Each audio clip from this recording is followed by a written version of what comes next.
سر اگر یہ جو خبریں چل رہی ہیں کہ ان کی ایک انڈائریکٹ میٹنگ ہو جائے سب کی، اور یہ وٹکوف یا جے ڈی وینس پتہ نہیں آتے ہیں نہیں آتے، بہت ہائی پروفائل ہو جاتا ہے، لیکن وٹکوف اور کشنر اسلام آباد آ جاتے ہیں، ہمارے لوگ بیٹھ جاتے ہیں اور ایجپٹ ٹرکی کے لوگ ہوتے ہیں، تو آپ کے خیال میں اگر یہ میٹنگ کا ہونا ہی اسلام آباد میں اگر اسکیجول بھی ہو گئی تو اس کا مطلب ہے کہ پھر باتیں واقعی بہت سیریس حد تک ہیں، اور اگر یہ میٹنگ نہیں ہوتی تو ہم کیا سمجھیں کہ یہ ٹاک شروع ہونے سے پہلے ہی ختم ہو گئی ہیں؟ How important is that meeting? اس کا ہونا اور نہ ہونا تو خیر امپورٹنٹ ہے، اگر وہ بھی نہیں بھی ہوتی کیا وہ ایک انڈیکیشن ہے کہ یہ چیزیں صرف ہوا میں تھیں، کہ یہ میٹنگ از ناٹ دیٹ، ہم اس پہ زیادہ اوور ریڈ نہ کریں؟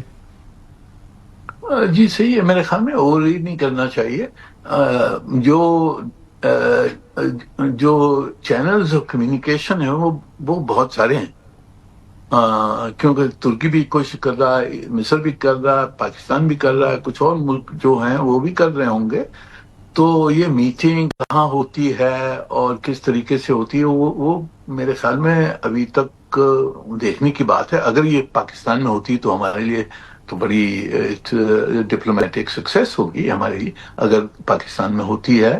پر مجھے شک ہے کہ ابھی تک کوئی ایسے فیصلے نہیں ہوئے ہیں، پر شاید مذاکرات جاری ہیں کہ کیا ہوگا، کہاں ہوگی میٹنگ، پروسیس کیا ہوگا، اور اس میں کیا نقطے ہیں جن کے اوپر فیصلہ ہو سکتا ہے.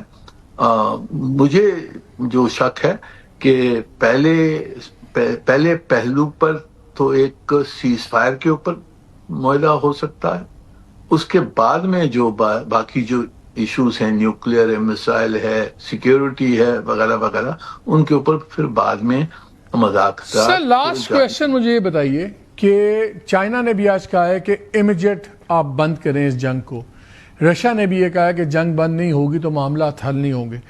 اگر یہ آن گوئنگ پروسیس ختم نہ، خدا نہ خواستہ نہیں چلتا، it doesn't reach any logical conclusion, اور 5 دن بعد یہ کوئی اس طرح کی حرکت کرتے ہیں یہ یا اسرائیلیز کے انفراسٹرکچر کو ہٹ کریں، انرجی سٹرکچر کو ہٹ کریں، تو ایران نے تو اب تک جو کہا ہے انہوں نے کیا ہے. انہوں نے کہا تھا اب ہمارے پہ کریں گے، ہم بیسس کو اڑائیں گے، آپ ادھر سے آئیں گے ہم ہارموٹس بند کریں گے، اب انہوں نے کہا آپ یہ کریں گے تو ہم کریں گے. اگر یہ چیز وہاں چلی گئی تو کیا ہم ایک تھرڈ ورلڈ وار کی طرف نہیں چلے جائیں گے؟ بیکاز اس کے بعد تو پھر چائنا اور رشیا کب تک ہینڈز آف کر کے رہیں گے اگر یہ اس حد تک بات پھیل گئی؟ جی میرے خیال میں یہ ہمیں خدشہ تو ہونا چاہیے کہ اگر کوئی یہ جنگ نہیں رکتی ہے تو ایسکلیٹ ہوگی.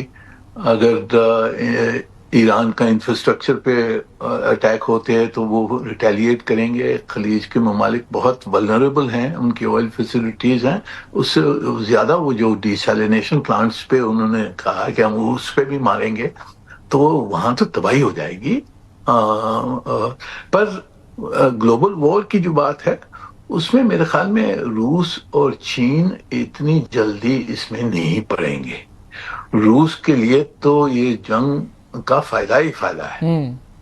آئل پرائسز بڑھ گئی ہیں، جو کچھ یہاں اسلحہ استعمال ہو رہا ہے وہ یوکرین نہیں جا رہا ہے، تو ان کے لیے تو فائدہ ہے. چین کے لیے بھی اگر دیکھیں تو امریکہ یہاں پھنسا ہوا ہے مڈل ایسٹ میں، اور اس کی توجہ پیسیفک وغیرہ پہ جو پیوٹ ٹو ایشیا تھا وہ کہاں گیا.